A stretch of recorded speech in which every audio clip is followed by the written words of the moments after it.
A very special good evening to all of you. स्वागत है आपका हमारे चैनल स्टडी विद अभिमान में। तो आज मैं आप लोगों के लिए पॉलिटेक्निक एंट्रेंस एग्जाम 2020 के लिए साइंस के टॉप 20 क्वेश्चन आंसर की सीरीज का पार्ट 2 लेकर आया हूँ। तो इससे पहले मैंने इस क्वेश्चन आंसर की सीरीज का पार्ट 1 ऑलरेडी अपलोड कर दिया है। तो अगर अभी तक आप लोगों ने उस वीडियो को नहीं देखा है तो मैंने आपको डिस्क्रिप्शन में लिंक दे दी है, आप वहां से जाकर उस वीडियो को देख सकते हैं। तो चलिए फिर आज की इस वीडियो को स्टार्ट करते हैं। तो आज की इस वीडियो में मैं आपको यहाँ पे टोटल 20 क्वेश्चंस कराने वाला हूं और ये सभी क्वेश्चंस आप लोगों के एंट्रेंस एग्जाम के पॉइंट ऑफ व्यू से मोस्ट इंपॉर्टेंट है, ये ध्यान रखिएगा। और इससे पहले मैंने इस क्वेश्चन आंसर की सीरीज में पार्ट 1 में आप लोगों को टोटल 20 क्वेश्चन कराया था और वो भी क्वेश्चंस आप लोगों के एंट्रेंस एग्जाम के पॉइंट ऑफ व्यू से मोस्ट इंपॉर्टेंट है, ध्यान रखिएगा। ठीक है, तो चलिए फिर देखते हैं आज का क्वेश्चन नंबर फर्स्ट हमारा यहाँ पे क्या दिया है। तो क्वेश्चन नंबर फर्स्ट आप लोगों को अपनी स्क्रीन के ऊपर दिख रहा होगा। तो यहाँ पे क्वेश्चन है कि एसआई पद्धति में पृष्ठ तनाव का मात्रक है। तो मैं आपको पहले ही बता देता हूं कि ये जो क्वेश्चन है आपका, ये आपका एंट्रेंस एग्जाम के पॉइंट ऑफ व्यू से मोस्ट इंपॉर्टेंट है।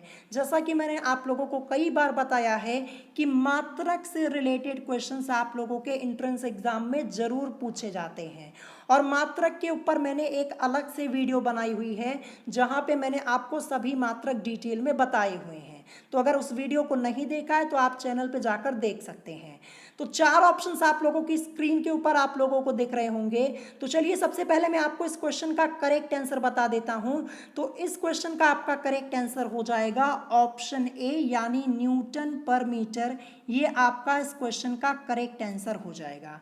यानी एसआई पद्धति में पृष्ठ तनाव का मात्रक है न्यूटन पर मीटर। और ये क्वेश्चन आप लोगों के एंट्रेंस एग्जाम में एक बार ऑलरेडी पूछा जा चुका है और दोबारा भी आप लोगों से पूछा जा सकता है, ध्यान रखिएगा, इंपॉर्टेंट है।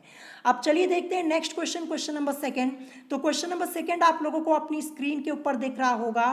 तो क्वेश्चन यहाँ पे है कि पर्दे पर छवि बनाने के लिए प्रयोग किया जाता है।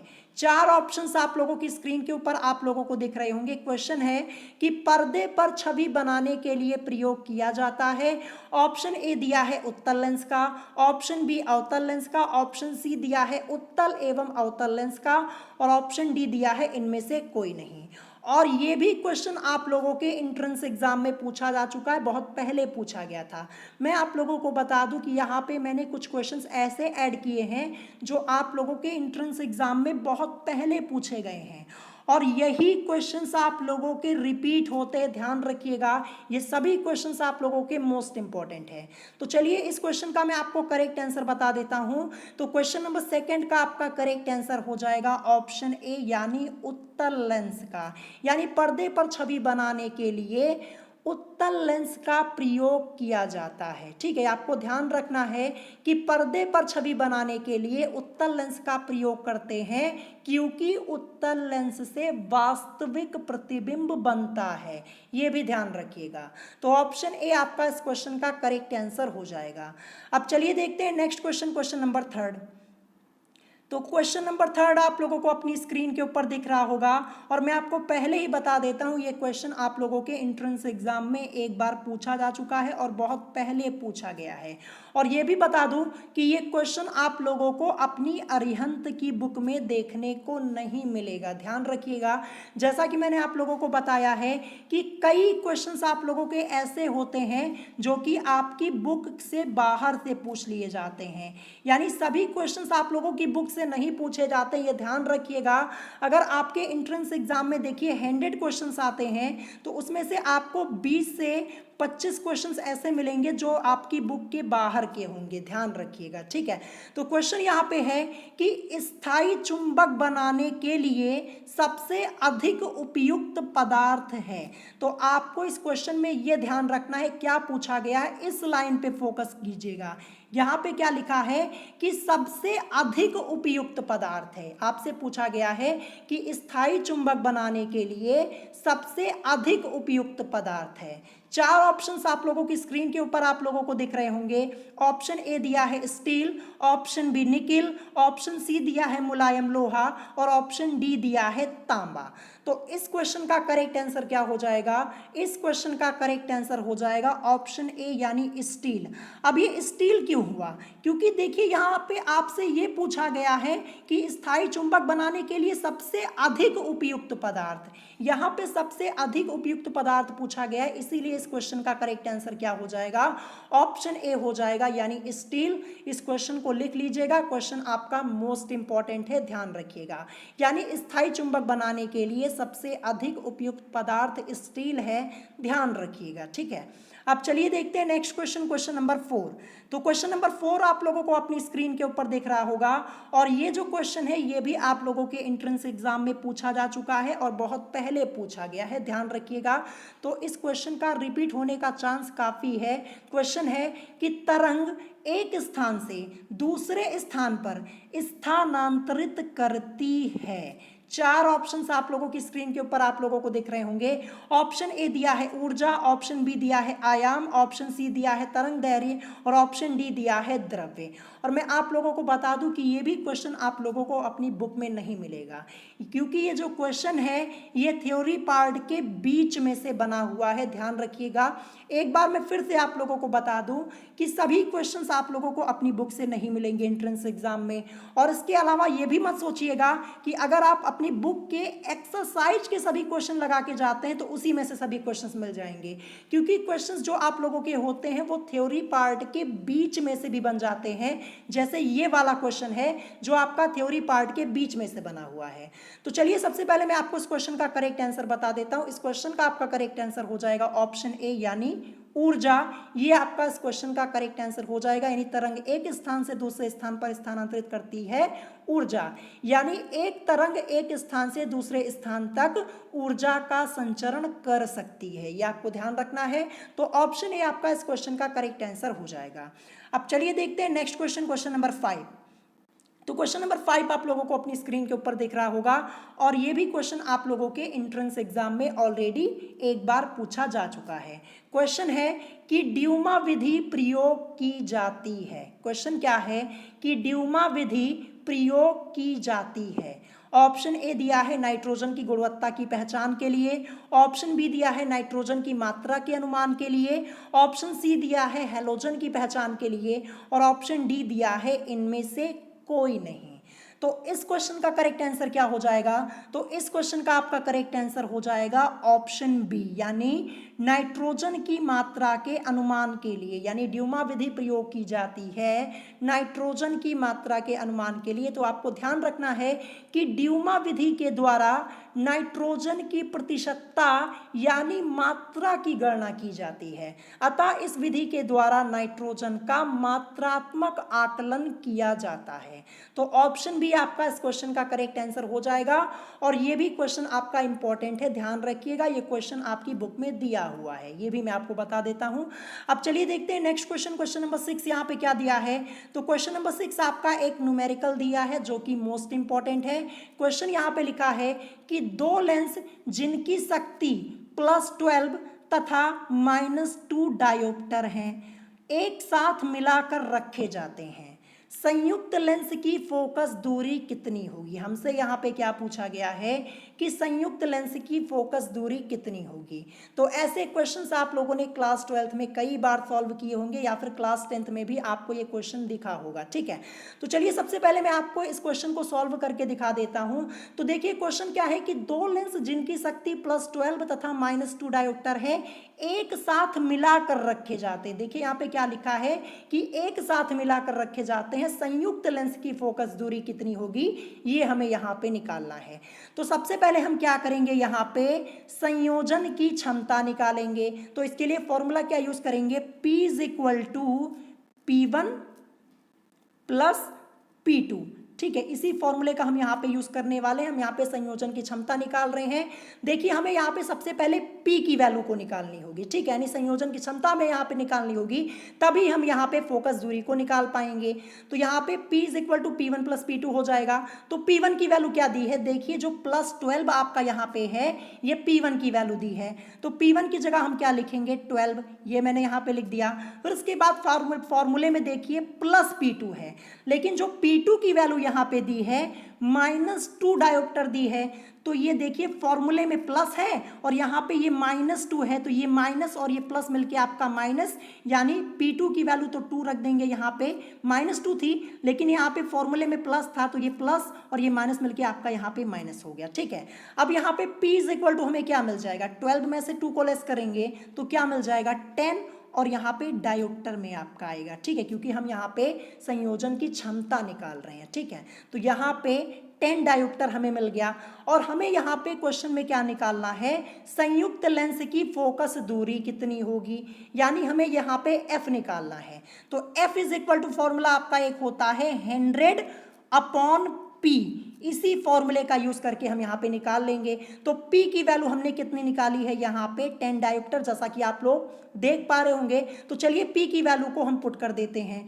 P की वैल्यू को हमने कितना निकाला था, P की वैल्यू को हमने 10 डायोप्टर निकाला था, और फॉर्मूला हमारा F इज इक्वल टू 100 और अपॉन में क्या होता है, अपॉन में आपका P होता है। तो आगे सॉल्व करेंगे 100 और P की जगह क्या रखेंगे 10 को रख देंगे।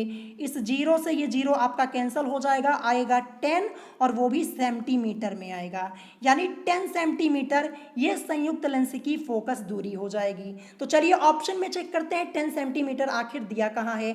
तो ये आपका दिया है ऑप्शन ए में, तो ऑप्शन ए आपका इस क्वेश्चन का करेक्ट आंसर हो जाएगा, ठीक है, यानी 10 सेंटीमीटर इस क्वेश्चन का करेक्ट आंसर हो जाएगा। तो ध्यान रखिएगा कि लेंस से रिलेटेड आपके एंट्रेंस एग्जाम में न्यूमेरिकल्स जरूर पूछे जाते हैं, और जो न्यूमेरिकल मैंने अभी आपको सॉल्व कराया ना यही पूछा जाता है। ध्यान रखिएगा, बस यहाँ पे जो आपकी वैल्यूज होती हैं इनको चेंज कर दिया जाता है, ऐसे ही न्यूमेरिकल्स आप लोगों से पूछे जाते हैं, ध्यान रखिएगा। अब चलिए देखते हैं नेक्स्ट क्वेश्चन, क्वेश्चन नंबर 7 क्या दिया है। तो क्वेश्चन नंबर 7 आप लोगों को अपनी स्क्रीन के ऊपर दिख रहा होगा। आज ये क्वेश्चन मैं आपको दूसरी बार यहाँ पे करवा रहा हूँ। क्वेश्चन है कि निम्न में से किसका सामान्य नाम फॉस्जीन है। क्या पूछा गया है कि निम्न में से किसका सामान्य नाम फॉस्जीन है। 4 ऑप्शंस आप लोगों को दिख रहे होंगे। ऑप्शन ए दिया है CO2 और PS3, ऑप्शन बी दिया है फास्फोरिल क्लोराइड, ऑप्शन सी दिया है कार्बोनिल क्लोराइड, और ऑप्शन डी दिया है कार्बन टेट्राक्लोराइड। तो चलिए सबसे पहले मैं आपको इस क्वेश्चन का करेक्ट आंसर बता देता हूं। उससे पहले मैं आपको ये बता दूं कि ये क्वेश्चन एक बार मैंने आप लोगों को टेस्ट में करवाया हुआ, यानी टेस्ट में मैंने आप लोगों से ये क्वेश्चन पूछा था। तो चलिए इस क्वेश्चन का करेक्ट आंसर मैं आपको बता देता हूं। इस क्वेश्चन का करेक्ट आंसर आपका हो जाएगा ऑप्शन सी, यानी कार्बोनिल क्लोराइड। और ये भी क्वेश्चन आप लोगों के एंट्रेंस एग्जाम में पूछा जा चुका है, बहुत पहले पूछा गया है। क्वेश्चन था कि निम्न में से किसका सामान्य नाम फॉस्जीन है, तो ये है कार्बोनिल क्लोराइड, ऑप्शन सी। अब यहाँ पे लिखा है कार्बोनिल क्लोराइड, इसका फॉर्मूला क्या होता है, इसका फॉर्मूला होता है COCl2। ध्यान रखिएगा क्या होता है COCl2, यहाँ पे O है, ध्यान रखिएगा। इसके अलावा एक फॉर्मूला आपका होता है CaOCl2, ये विरंजक चूर्ण का होता है, लेकिन यहाँ पे COCl2 है, ध्यान रखिएगा। तो ये कार्बोनिल क्लोराइड का है, ठीक है, और जो CaOCl2 होता है ये विरंजक चूर्ण का होता है, ये भी ध्यान रखिएगा, ठीक है। तो यहाँ पे इस क्वेश्चन का करेक्ट आंसर हो जाएगा ऑप्शन सी, यानी कार्बोनिल क्लोराइड। क्वेश्चन इंपॉर्टेंट है, ध्यान रखिएगा। अब चलिए देखते हैं नेक्स्ट क्वेश्चन, क्वेश्चन नंबर 8। तो क्वेश्चन नंबर 8 आपसे यहाँ पे पूछा गया है कि निम्न में से किन तरंगों की आवृत्ति सबसे कम है। और ये भी क्वेश्चन आप लोगों के एंट्रेंस एग्जाम में पूछा जा चुका है, ध्यान रखिएगा। ये सब क्वेश्चंस आपकी बुक में आपको नहीं देखने को मिलेंगे। मैंने आपको कई बार बताया ना कि सभी क्वेश्चंस आप लोगों की बुक से नहीं पूछे जाते हैं, ठीक है। ऑप्शन ए दिया है क्षय तरंग, ऑप्शन बी दिया है गामा तरंग, ऑप्शन सी दिया है रेडियो तरंग, और ऑप्शन डी दिया है ध्वनि तरंग। तो क्वेश्चन नंबर 8 का करेक्ट आंसर क्या हो जाएगा, देखिए यहाँ पे आवृत्ति की बात हो रही है, ध्यान रखिएगा, यहाँ पे आवृत्ति की बात हो रही है, इसी के अकॉर्डिंग हमें आंसर करना है। तो क्वेश्चन नंबर 8 का आपका करेक्ट आंसर हो जाएगा ऑप्शन सी, यानी रेडियो तरंग, ठीक है। यानी निम्न में से किन तरंगों की आवृत्ति सबसे कम है? रेडियो तरंग की। ऑप्शन सी आपका इस क्वेश्चन का करेक्ट आंसर हो जाएगा। अब चलिए देखते हैं नेक्स्ट क्वेश्चन, क्वेश्चन नंबर 9। तो क्वेश्चन नंबर 9 आप लोग अपनी स्क्रीन के ऊपर देख पा रहे होंगे, यहाँ पे लिखा है C12H22O11 में कार्बन की ऑक्सीकरण संख्या है। अब यहाँ पे लिखा है C12H22O11, ये किसका फॉर्मूला यहाँ पे लिखा है? सुक्रोज यानी चीनी का यहाँ पे लिखा हुआ है, ये ध्यान रखिएगा।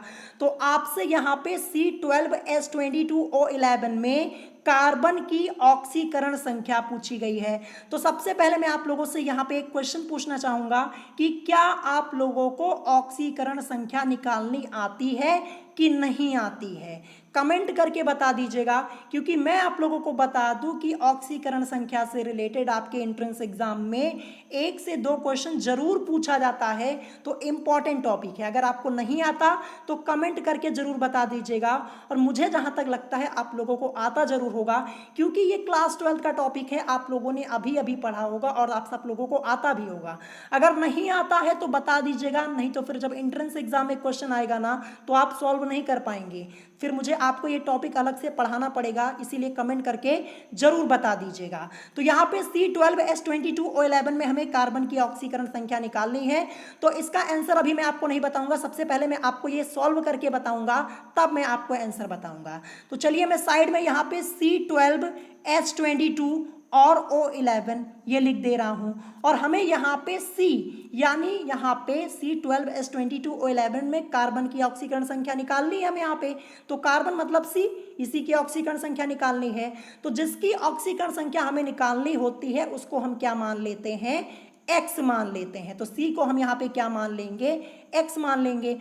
और यहाँ पे कितना कार्बन? C12 लिखा हुआ है ना, तो 12 को मैं पहले लिखूंगा, और कार्बन को मैंने क्या मान लिया है? कार्बन को मैंने X मान लिया है। तो 12 और इंटू आपका यहाँ पे हो जाएगा X, ये मैंने यहाँ पे लिख दिया, ठीक है। फिर उसके बाद देखिए, इसके बाद हम यहाँ पे लगाएंगे प्लस का साइन, H22 लिखा हुआ है। अब यहाँ पे लिखा है H, तो H का ऑक्सीडेशन नंबर कितना होता है? H का ऑक्सीडेशन नंबर 1 होता है, +1 होता है, ये ध्यान रखिएगा, ठीक है। कितने H हैं? 22 हैं, तो 22 लिखा, और H का ऑक्सीडेशन नंबर +1 होता है, तो 22 इंटू 1 आपका यहाँ पे हो जाएगा, ये मैंने यहाँ पे कर दिया। फिर उसके बाद मैं क्या करूँगा? प्लस का साइन लगाऊंगा, लगा दिया। अब देखिए यहाँ पे लिखा है O11, O से ऑक्सीजन, और ऑक्सीजन का आपका ऑक्सीडेशन नंबर क्या होता है? -2 होता है। क्या होता है? -2, ये आपको ध्यान रखना है। और कितने ऑक्सीजन? 11 हैं, तो 11 और यहाँ पे मल्टीप्लाई का साइन, और ऑक्सीजन का ऑक्सीडेशन नंबर -2 होता है, तो 11 और मल्टीप्लाई का साइन और -2 इज इक्वल टू यहाँ पे 0 हो जाएगा। यहाँ तक मैंने लिख दिया, ठीक है। जैसा कि आप लोग देख पा रहे होंगे, यहाँ पे नीचे मैंने लिखा है, आप लोगों को दिख रहा होगा, ठीक है। अब आगे इसको सॉल्व करेंगे तो क्या हो जाएगा? देखिए 12 इंटू एक्स है, तो मल्टीप्लाई कराएंगे तो 12x आपका हो जाएगा, ठीक है। फिर इसके बाद प्लस, अब 22 की मल्टीप्लाई 1 में, तो 22 ही तो आपका आएगा। फिर उसके बाद यहाँ पे देखिए प्लस 11 और फिर इंटू -2 है, तो 11 की मल्टीप्लाई -2 में करवाएंगे तो क्या आएगा? -22 आएगा ना, और -22 और यहाँ पे ये प्लस का साइन लगा है, तो ये प्लस और ये माइनस मिलके आपका -22 यहाँ पे मैंने लिख दिया, ठीक है। यहाँ पे मैंने लिख दिया, और इज इक्वल टू आपका 0 रहेगा। अब देखिए आगे इसको सॉल्व करेंगे तो 12x, ठीक है। फिर उसके बाद प्लस का साइन, 22 में से 22 को लेस करेंगे तो 0 आएगा, यानी 12x + 0 इज इक्वल टू आपका 0 हो जाएगा, ठीक है। या फिर जब इसको आगे सॉल्व करेंगे तो आपको यहाँ पे क्या मिलेगा? 12x इज इक्वल टू आपको यहाँ पे 0 मिलेगा। और जब आप इसको आगे सॉल्व करेंगे, x इज इक्वल टू आपका यहाँ पे क्या हो जाएगा? 0/12, या फिर x इज इक्वल टू आपको यहाँ पे 0 मिल जाएगा। यानी यहाँ पे हमें कार्बन की ऑक्सीकरण संख्या क्या मिल गई? 0 मिल गई। हमने कार्बन को x माना हुआ था, और x इज इक्वल टू हमें क्या मिला, यहाँ पे 0 मिला, तो कार्बन की ऑक्सीकरण संख्या क्या निकल गई, 0, यानी 0 आपका इस क्वेश्चन का करेक्ट आंसर हो जाएगा। तो देखिए ऑक्सीडेशन नंबर निकालना, ऑक्सीकरण संख्या निकालना बहुत ही आसान है, बहुत ही छोटा सा टॉपिक है। अगर आपको नहीं आता है तो कमेंट करके बता दीजिएगा। तो इस क्वेश्चन का ऑप्शन भी आपका करेक्ट आंसर हो जाएगा। आप अपनी बुक में चेक कर लीजिएगा, इस टाइप के कई क्वेश्चंस आप लोगों के एंट्रेंस एग्जाम में पूछे गए जहां पे आपसे ऑक्सीकरण संख्या पूछा जाता है। ठीक है, अगर आपको नहीं आता तो कमेंट करके बता दीजिएगा। ठीक है, और आई होप आप लोग इस क्वेश्चन को समझ पाए होंगे। अब चलिए देखते हैं नेक्स्ट क्वेश्चन, क्वेश्चन नंबर 10। तो क्वेश्चन नंबर 10 आप लोगों को अपनी स्क्रीन के ऊपर दिख रहा होगा। तो ये भी क्वेश्चन आपको अपनी बुक में देखने को नहीं मिलेगा, लेकिन ये क्वेश्चन आप लोगों के एंट्रेंस एग्जाम में ऑलरेडी एक बार पूछा जा चुका है। ठीक है, क्वेश्चन है, यदि पीतल में 80% तांबा तथा 20% जस्ता भार से हो, तांबे का घनत्व 8.9 ग्राम पर सेंटीमीटर क्यूब तथा जस्ते का घनत्व 7.1 ग्राम पर सेंटीमीटर क्यूब हो, तो पीतल का घनत्व होगा। हमसे यहाँ पे क्या पूछा गया है, पीतल का घनत्व पूछा गया है। तो कैसे इस क्वेश्चन को सॉल्व करेंगे, अगर आप ये क्वेश्चन पहली बार देख रहे हैं तो आप तो यहाँ पे कंफ्यूज हो जाएंगे कि इस क्वेश्चन को आखिर कैसे सॉल्व करना है। तो बहुत ही इजी क्वेश्चन है, बस ये क्वेश्चन आपको यहाँ पे देखने में बड़ा लग रहा है। तो चलिए मैं आपको ये क्वेश्चन सॉल्व करके दिखाता हूँ। आपसे यहाँ पे क्या पूछा गया है, पीतल का घनत्व आप लोगों से पूछा गया। ठीक है, तो सबसे पहले आप लिखेंगे पीतल का घनत्व इज इक्वल टू आपका क्या हो जाएगा। तो देखिए पीतल में 80% तांबा दिया है ना, क्या दिया है, 80% तांबा। तो यहाँ देखिए सबसे पहले हम लिखेंगे 80, तो मैंने यहाँ पे 80 को लिख दिया। ठीक है, फिर उसके बाद मल्टीप्लाई का साइन लगाएंगे। फिर देखिए यहाँ पे क्या दिया है आगे कि तांबे का घनत्व कितना दिया है, 8.9 ग्राम पर सेंटीमीटर क्यूब दिया है। देखिए पीतल में 80% तांबा है, ये तो दिया है। फिर इसके अलावा घनत्व भी तो यहाँ पे दिया है कि तांबे का घनत्व कितना है, 8.9। तो 80 और गुणे यहाँ पे 8.9 हो जाएगा। ये हमने किसका लिखा है, ये देखिए पीतल में जो आपका तांबा दिया गया है इसका हमने यहाँ पे लिखा है, ध्यान रखिएगा। ठीक है, ये मैंने यहाँ पे कर दिया। फिर उसके बाद प्लस का साइन लगाएंगे। अब आगे देखिए, आगे यहाँ पे क्या लिखा है कि 20% जस्ता भी है आपका। तो अब चलिए इसको लिख देते हैं, 20% वाले को लिए लिख दिया। अब देखिए कि जस्ते का घनत्व कितना दिया, जस्ते का घनत्व आपको 7.1 ग्राम पर सेंटीमीटर क्यूब दिया है। तो 20 इंटू आपका क्या हो जाएगा, 7.1, ये हो गया। ठीक है, अब अपॉन में आप क्या करेंगे, अपॉन में आपका क्या हो जाएगा, तो अपॉन में आपका देखिए जो पीतल में तांबा आपका कितना है, 80% है, 80 को लिखेंगे। ठीक है, ये लिख दिया। फिर उसके बाद प्लस का साइन लगाएंगे। अब ये देखिए कि पीतल में जस्ता कितना दिया है आपका, देखिए 20% ना, तो इसको लिख दीजिए 20%। ठीक है, ये आपका हो गया। अब इसी को कैलकुलेट करके सॉल्व कर लीजिए, आपको यहाँ पे आंसर मिल जाएगा। ठीक है, बहुत ही सिंपल सा क्वेश्चन है। तो देखिए 80 की मल्टीप्लाई हमें किस में करवानी है, 8.9 में। तो जब 80 की मल्टीप्लाई आप 8.9 में करवाएंगे तो आपको मिलेगा 712 मिलेगा। फिर उसके बाद प्लस का साइन, यहाँ पे 20 की मल्टीप्लाई 7.1 में, 20 की मल्टीप्लाई 7.1 में जब आप कराएंगे, मल्टीप्लाई करने पर आपको मिलेगा 142।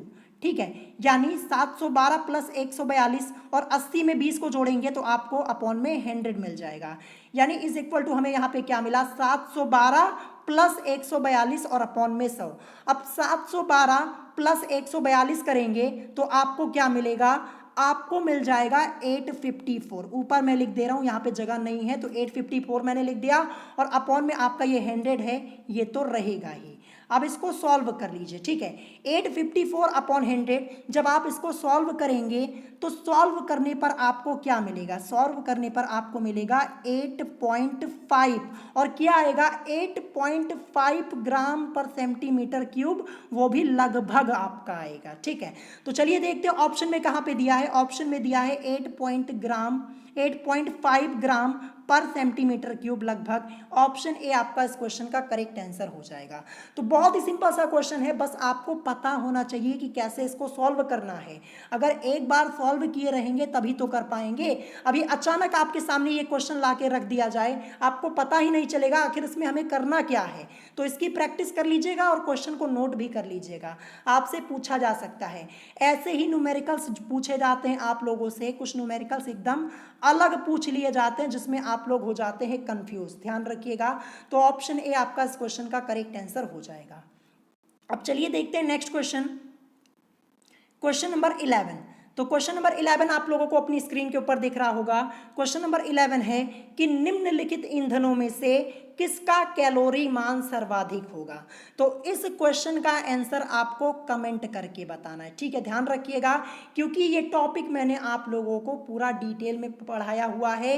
ये आपका एक चैप्टर है आपके सिलेबस में केमिस्ट्री में, ईंधन एवं ज्वाला, वो चैप्टर मैंने आप लोगों को पढ़ाया था। वहां पे सभी कैलोरी मान भी मैंने आप लोगों को अलग से बताए हुए थे। तो आपको इस क्वेश्चन का आंसर कमेंट बॉक्स में करना है। क्वेश्चन है कि निम्नलिखित ईंधनों में से किसका कैलोरी मान सर्वाधिक होगा।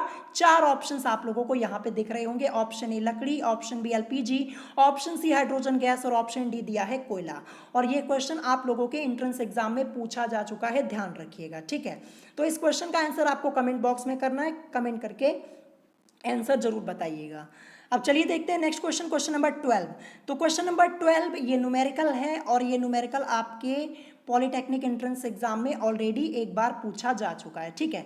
तो क्वेश्चन देखिए क्या है कि 4 वोल्ट की बैटरी से 1 ओम तथा 3 ओम के प्रतिरोध श्रेणी क्रम में जुड़े हैं। बैटरी से होकर प्रवाहित धारा होगी। आपसे क्या पूछा गया है कि बैटरी से होकर प्रवाहित धारा होगी। तो देखिए ये क्वेश्चन जो आपका है ना, अगर आपको पता है, कॉन्सेप्ट मालूम है, तो 1 मिनट के अंदर आप इस क्वेश्चन को सॉल्व कर देंगे, ठीक है। देखिए सबसे पहले क्या कह रहा है यहाँ पे कि 4 वोल्ट की बैटरी से 1 ओम तथा 3 ओम के प्रतिरोध श्रेणी क्रम में यहाँ पे जुड़े हुए हैं और बैटरी से होकर प्रवाहित धारा होगी, यानी आपको यहाँ पे धारा निकालनी है। ये आपको यहाँ पे ध्यान रखना है, आई की वैल्यू को हमें यहाँ पे निकालना है। तो आई इज इक्वल टू आपका होता है V अपॉन R, ठीक है। देखिए यहाँ पे 4 वोल्ट ये तो दिया है, V की वैल्यू हमें मालूम है। V की वैल्यू हमें कितनी दी है, V इज इक्वल टू हमें यहाँ पे 4 वोल्ट दिया है, लेकिन हमें यहाँ पे R यानी रेजिस्टेंस तो पता ही नहीं है। तो रेजिस्टेंस हमें यहाँ पे सबसे पहले निकालना होगा, तब हम यहाँ पे I को कैलकुलेट कर पाएंगे। तो देखिए यहाँ पे बात हो रही है श्रेणी क्रम की, ठीक है। श्रेणी क्रम में जुड़ा है तो R इज इक्वल टू आपका क्या हो जाएगा, R इज इक्वल टू आपका हो जाएगा R1 प्लस R2 हो जाएगा, क्योंकि श्रेणी क्रम में है। देखिए आपको श्रेणी क्रम या समांतर क्रम आता है कि नहीं आता, ये सबसे पहले मुझे कमेंट करके बताइएगा। जो ये श्रेणी क्रम समांतर क्रम है, ये क्लास 10th का टॉपिक है, आप लोगों ने पढ़ा होगा। अगर नहीं आता तो कमेंट करके बताइएगा, नहीं तो फिर आप इस क्वेश्चन को सॉल्व नहीं कर पाएंगे। इस टाइप के क्वेश्चन को आप बिल्कुल सॉल्व नहीं कर पाएंगे। तो R is equal to R1 plus R2 हो जाएगा। तो देखिए 1 ओम तथा 3 ओम के प्रतिरोध श्रेणी क्रम में जुड़े हुए हैं, तो R1 की वैल्यू 1 और R2 की वैल्यू आपकी क्या हो जाएगी, 3 हो जाएगी। तो देखिए हमें यहाँ पे क्या मिल गया, R इज इक्वल टू 4 और ओम आपका हो जाएगा, ठीक है। यानी 4 ओम हमें यहाँ पे मिल गया, ये ओम का साइन मैंने यहाँ पे बनाया हुआ है, ठीक है। तो हमें R की वैल्यू मिल चुकी है। R की वैल्यू हमें क्या मिली, रेजिस्टेंस हमें 4 ओम मिल चुका है, ठीक है। 4 ओम ये मैंने यहाँ पे लिख दिया। और हमें निकालना है प्रवाहित धारा, यानी I निकालना है ना। तो I इज इक्वल टू आपका V अपॉन R होता है। V की वैल्यू 4 वोल्ट यहाँ पे क्वेश्चन में दी गई है, तो V की जगह मैं क्या लिखूंगा 4, और R की वैल्यू हमारी 4 निकली ऑलरेडी। अब यहाँ पे सॉल्व करेंगे तो आपको मिलेगा 1 और एम्पियर में आएगा, ठीक है। क्या, एम्पियर, क्योंकि धारा की बात यहाँ पे हो रही है, ध्यान रखिएगा। तो 1 एम्पियर ये आपका इस क्वेश्चन का करेक्ट आंसर हो जाएगा। तो ऑप्शन में कहाँ दिया है, ऑप्शन में दिया है ऑप्शन ए में। ऑप्शन ए आपका इस क्वेश्चन का करेक्ट आंसर हो जाएगा। देखिए ये क्वेश्चन आपका 1 मिनट का है। 1 मिनट तब आपको लगेगा जब आपको श्रेणी क्रम और समांतर क्रम पता होगा। अगर यही नहीं पता होगा श्रेणी क्रम और समांतर क्रम क्या होता है, तब क्वेश्चन को कैसे सॉल्व करेंगे। अगर नहीं पता है तो कमेंट करके बता दीजिएगा, नहीं तो फिर ऐसे क्वेश्चंस को आप गलत ही करके आएंगे, ध्यान रखिएगा, ठीक है। तो यहाँ पे ऑप्शन ए आपका इस क्वेश्चन का करेक्ट आंसर हो जाएगा। चलिए देखते हैं नेक्स्ट क्वेश्चन, क्वेश्चन नंबर 13। तो क्वेश्चन नंबर 13 आप लोगों को अपनी स्क्रीन के ऊपर दिख रहा होगा। क्वेश्चन है कि फेन प्लवन प्रक्रम में प्रयोग होने वाला तेल होता है। सिंपल सा क्वेश्चन है, आपके एंट्रेंस एग्जाम में पूछा जा चुका है। ऑप्शन ए दिया है मिट्टी का तेल, ऑप्शन बी सरसों का तेल, ऑप्शन सी दिया है चीड़ का तेल और ऑप्शन डी दिया है इनमें से कोई नहीं। तो इस क्वेश्चन का करेक्ट आंसर क्या होगा? इस क्वेश्चन का करेक्ट आंसर होगा आपका ऑप्शन सी यानी चीड़ का तेल, यानी फेन प्लवन प्रक्रम में प्रयोग होने वाला तेल जो होता है चीड़ का तेल होता है। ध्यान रखिएगा, ऑप्शन सी आपका इस क्वेश्चन का करेक्ट आंसर हो जाएगा। और ये क्वेश्चन मैंने आपको पहले ही 3 से 4 बार करवा दिया है, तो ये तो क्वेश्चन आप लोगों को याद भी हो गया होगा। अब चलिए देखते हैं next question, question number 14। Question number 14 आप लोगों को अपनी स्क्रीन के ऊपर दिख रहा होगा। यहाँ पे आपसे पूछा गया है कि आदर्श अमीटर का प्रतिरोध कितना होता है। ध्यान रखिएगा, यहाँ पे अमीटर की बात हो रही है, सोच समझ के अपना आंसर कीजिएगा। इस क्वेश्चन का आंसर आपको ही पहले बताना है, क्योंकि इससे पहले भी मैंने आपको ये क्वेश्चन कराया हुआ है। तो इस क्वेश्चन का आंसर आप लोग सबसे पहले बताइए, फिर उसके बाद मैं आपको इस क्वेश्चन का करेक्ट आंसर बताऊंगा। और आई होप आप लोग इस क्वेश्चन के आंसर को करेक्ट जरूर करेंगे, क्योंकि 2 बार पहले भी ये क्वेश्चन मैंने आप लोगों को कराया है।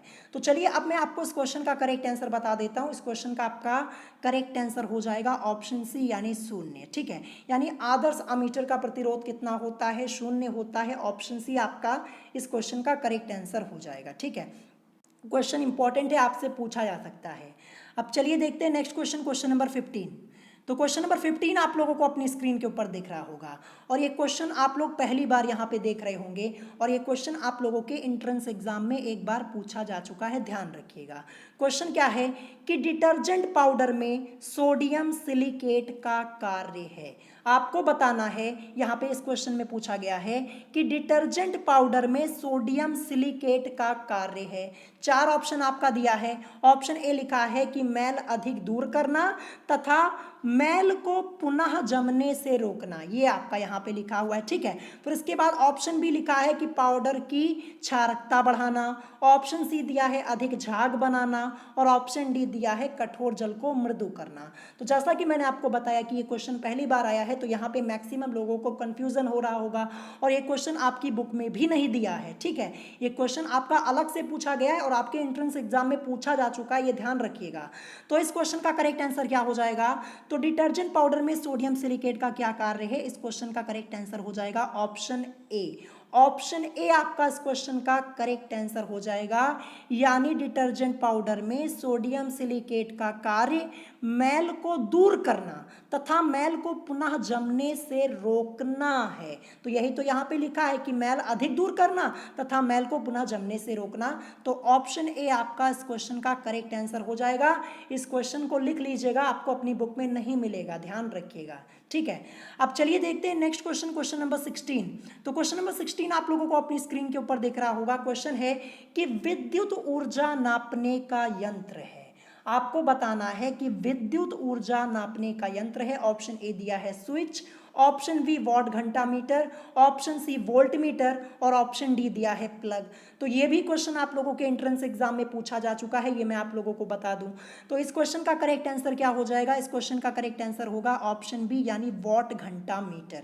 यानी विद्युत ऊर्जा नापने का यंत्र है वॉट घंटा मीटर। ऑप्शन बी आपका इस क्वेश्चन का करेक्ट आंसर हो जाएगा। अब चलिए देखते हैं नेक्स्ट क्वेश्चन, क्वेश्चन नंबर 17। तो क्वेश्चन नंबर 17 पहली बार आया है, और मैं आपको बता दूं कि ये क्वेश्चन जो आपका है ना, ये थ्योरी पार्ट के बीच में से बना हुआ है। अगर आप अपनी बुक पढ़ेंगे वहां पे आपको ये क्वेश्चन मिल जाएगा, लेकिन आपको थ्योरी पढ़नी पड़ेगी, तभी आपको ये क्वेश्चन देखने को मिलेगा।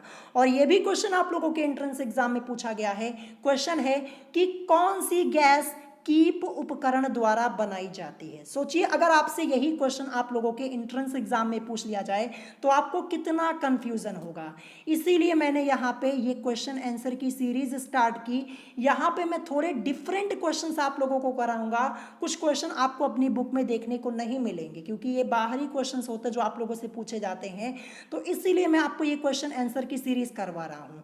अगर आप चाहते हैं कि ये क्वेश्चन आंसर की सीरीज कंटिन्यू में रखूँ तो कमेंट करके बता दीजिएगा, ताकि ये क्वेश्चन आंसर की सीरीज आप लोगों की चलती रहे, क्योंकि यहाँ पे आपको नए क्वेश्चंस देखने को मिलेंगे। ध्यान रखिएगा, जैसे ये क्वेश्चन आप लोगों को दिख रहा होगा, यहाँ पे आपसे पूछा गया है कि कौन सी गैस कीप उपकरण द्वारा बनाई जाती है। Option A ammonia, option B sulphur dioxide, option C hydrogen sulphide, और ऑप्शन डी दिया है इनमें से कोई नहीं।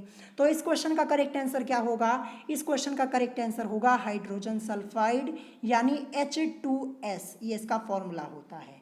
तो इस क्वेश्चन को लिख लीजिएगा, आपको कहीं देखने को नहीं मिलेगा बुक में, ठीक है। तो यहाँ पे इस क्वेश्चन को लिख जरूर लीजिएगा, ये थ्योरी पार्ट के बीच में से आपका ये क्वेश्चन बना हुआ है, ठीक है। ध्यान रखिएगा, आपके केमिस्ट्री के सिलेबस में एक चैप्टर है महत्वपूर्ण गैसें, आप उस चैप्टर में जाइए, आपको ये क्वेश्चन का आंसर मिल जाएगा। थ्योरी पार्ट के बीच में आप जब पढ़ेंगे ना तो आपको इस क्वेश्चन का आंसर मिल जाएगा, ठीक है। तो यहाँ से आपका ये क्वेश्चन बनाया गया है कि कौन सी गैस कीप उपकरण द्वारा बनाई जाती है, हाइड्रोजन सल्फाइड। ऑप्शन सी आपका इस क्वेश्चन का करेक्ट आंसर हो जाएगा, ठीक है। अब चलिए देखते हैं नेक्स्ट क्वेश्चन, क्वेश्चन नंबर 18। तो क्वेश्चन नंबर 18, ये क्वेश्चन मैंने आप लोगों को ऑलरेडी कराया है जब मैंने आपको एक चैप्टर पढ़ाया था इंडस्ट्रियल केमिस्ट्री यानी औद्योगिक रसायन। क्वेश्चन है कि साबुन में बिरोजा को इसलिए मिलाया जाता है क्योंकि, आपको यहाँ पे रीजन बताना है कि साबुन में बिरोजा को इसलिए मिलाया जाता है क्योंकि ऑप्शन ए दिया है या साबुन को चमकदार बनाता है, ऑप्शन बी दिया है या मैल शीघ्रता से काटता है, ऑप्शन सी दिया है या अधिक झाग उत्पन्न करता है, या फिर ऑप्शन डी दिया है उपरोक्त सभी। तो इस क्वेश्चन का करेक्ट आंसर क्या होगा, इस क्वेश्चन का आपका करेक्ट आंसर होगा ऑप्शन डी यानी उपरोक्त सभी। इस क्वेश्चन का करेक्ट आंसर हो जाएगा, यानी साबुन में बिरोजा को इसलिए मिलाया जाता है क्योंकि ये यहाँ पे उपरोक्त सभी आपका हो जाएगा, ठीक है। ऑप्शन डी आपका इस क्वेश्चन का करेक्ट आंसर हो जाएगा।